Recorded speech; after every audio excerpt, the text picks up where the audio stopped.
نحمدہ ونصلی علی رسولہ الکریم اما بعد فاعوذ باللہ من الشیطان الرجیم بسم اللہ الرحمن الرحیم۔ السلام علیکم۔ زبان لٹک کر سینے پر آ گئی۔ یہ شخص اپنے دور کا بہت بڑا عالم اور عابد اور زاہد تھا، اور اس کو اسم اعظم کا بھی علم تھا۔ یہ اپنی جگہ بیٹھا ہوا اپنی روحانیت سے عرش اعظم کو دیکھ لیا کرتا تھا۔ اس کی دعائیں بہت زیادہ مقبول ہوا کرتی تھیں۔ اس کے شاگردوں کی تعداد بھی بہت زیادہ تھی۔ مشہور یہ ہے کہ اس کی درس گاہ میں طالب علموں کی دعوتیں 12,000 تھیں۔ جب حضرت موسیٰ علیہ السلام قوم جبارین سے جہاد کرنے کے لیے بنی اسرائیل کے لشکروں کو لے کر روانہ ہوئے تو بلعم بن باورا کی قوم اس کے پاس گھبرائی ہوئی آئی اور کہا کہ حضرت موسیٰ علیہ السلام بہت ہی بڑا اور نہایت ہی طاقتور لشکر لے کر حملہ آور ہونے والے ہیں، اور وہ یہ چاہتے تھے کہ ہم لوگوں کو ہماری زمینوں سے نکال کر یہ زمین اپنی قوم بنی اسرائیل کو دے دیں۔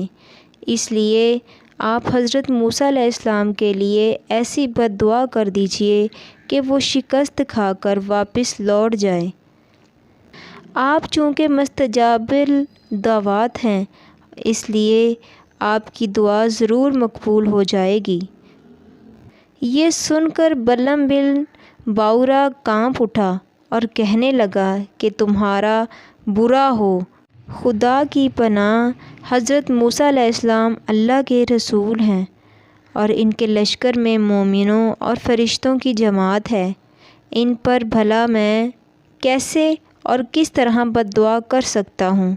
لیکن اس کی قوم نے رو رو کر اور گر گڑا کر اس سے اصرار کیا کہ اس نے یہ کہہ دیا کہ استخارہ کر لینے کے بعد اگر مجھے اجازت مل گئی تو بد دعا کر دوں گا، مگر استخارہ کے بعد جب اس کو بد دعا کی اجازت نہیں ملی تو اس نے صاف صاف جواب دے دیا کہ اگر میں بد دعا کر دوں گا تو میری دنیا اور آخرت دونوں برباد ہو جائیں گی۔ اس کے بعد اس کی قوم نے بہت سے گراں قدر ہدیہ اور تحائف اس کی خدمت میں پیش کر کے بے پناہ اصرار کیا، یہاں تک کہ بلعم بن باورا پر حرص اور لالچ کا بھوت سوار ہو گیا اور وہ مال کی جال میں پھنس گیا اور اپنی گدی پر سوار ہو کر بد دعا کے لیے چل پڑا۔ راستے میں بار بار اس کی گدی ٹھہر جاتی اور منہ موڑ کر بھاگ جانا چاہتی تھی، مگر یہ اس کو مار مار کر آگے بڑھاتا رہا، یہاں تک کہ گدھی کو اللہ تعالیٰ نے گویائی کی طاقت عطا فرمائی اور اس نے کہا کہ افسوس اے بلعم بن باورا، تو کہاں اور کدھر جا رہا ہے؟ دیکھ، میرے آگے فرشتے ہیں جو میرا راستہ روکتے اور میرا منہ موڑ کر مجھے پیچھے دھکیل رہے ہیں۔ اے بلعم، تیرا برا ہو، کیا تو اللہ کے نبی اور مومنین کی جماعت پر بد دعا کرے گا؟ گدھی کی تقریر سن کر بھی بلعم بن باورا واپس نہیں لوٹا، یہاں تک کہ حسبان نامی پہاڑ پر چڑھ گیا اور بلندی سے حضرت موسیٰ علیہ السلام کے لشکر کو بغور دیکھا، اور مال و دولت کے لالچ میں اس نے بد دعا شروع کر دی۔ لیکن خدا کی شان کہ وہ حضرت موسیٰ علیہ السلام کے لیے بد دعا کرتا رہا تھا، مگر اس کی زبان پر اس کی قوم کے لیے بد دعا جاری ہو جاتی تھی۔ یہ دیکھ کر کئی مرتبہ اس کی قوم نے ٹوکا کہ اے بلعم، تم تو الٹی بد دعا کر رہے ہو۔ تو اس نے کہا اے میری قوم، میں کیا کروں؟ میں بولتا کچھ ہوں اور میری زبان سے کچھ اور ہی نکلتا ہے۔ پھر اچانک اس پر ایک غضب الہی نازل ہو گیا کہ ناگہاں اس کی زبان لٹک کر اس کے سینے پر آ گئی، اور اس وقت بلعم بن باورا نے اپنی قوم سے رو کر کہا کہ افسوس، میری دنیا اور آخرت دونوں برباد اور غارت ہو گئی، میرا ایمان جاتا رہا اور میں قہر و قہار اور غضب میں گرفتار ہو گیا۔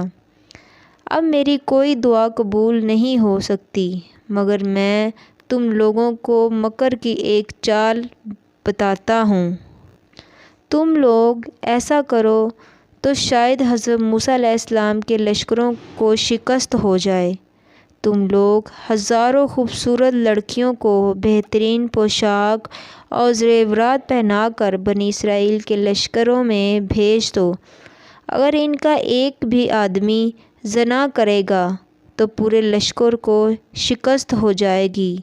چنانچہ بلعم بن باورا کی قوم نے اس کے بتائے ہوئے مکر کا جال بچھایا اور بہت سی خوبصورت دوشیزہ لڑکیوں کو بناؤ سنگار کرا کر بنی اسرائیل کے لشکروں میں بھیجا، یہاں تک کہ بنی اسرائیل کا ایک رئیس ایک لڑکی کے حسن و جمال پر فدا ہو گیا اور اس کو اپنی گود میں اٹھا کر حضرت موسیٰ علیہ السلام کے سامنے لے گیا اور فتویٰ پوچھا کہ اے اللہ کے نبی، یہ عورت میرے لیے حلال ہے یا نہیں؟